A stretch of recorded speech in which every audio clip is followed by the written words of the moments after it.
এদেশের সবাই যদি রত্ন হয়ে থাকে তাহলে তাদের মধ্যে ডক্টর ইউনূস একজন। এদেশে যদি 100 জন রত্ন থাকে তাহলে তাদের মধ্যেও ডক্টর ইউনূস একজন। আর এদেশে যদি কেবলমাত্র একজন রত্ন থাকে তাহলে সেটাও ডক্টর ইউনূস। তিনি গত কয়েকশো বছরের মধ্যে এই বাংলার মাটিতে জন্ম নেয়া এক মহামূল্যবান সম্পদ, যাকে শুধুমাত্র এই বাংলাদেশ না গোটা বিশ্ববাসী চেনে। বলা যেতে পারে এক গ্লোবাল সেলিব্রিটি। না, তিনি এমনি এমনি এতটা জনপ্রিয় হয়ে ওঠেনি, বরং তার পরিশ্রম, মেধা এবং মানুষের জন্য কিছু করার এক মহৎ উদ্দেশ্য তাকে এতটা সম্মান এনে দিয়েছে। আমেরিকার প্রেসিডেন্সিয়াল অ্যাওয়ার্ড, মার্কিন কংগ্রেশনাল অ্যাওয়ার্ড ও নোবেল, এই তিনটি পুরস্কারকে পৃথিবীর সবচেয়ে সম্মানজনক পুরস্কার হিসেবে গণ্য করা হয়।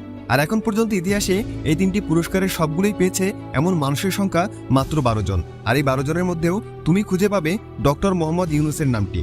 আর এই অর্জন শুধুমাত্র তার একার না, এই সম্মানও শুধুমাত্র তার একার না, এটা পুরো বাঙালি জাতির জন্য গর্বের বিষয়।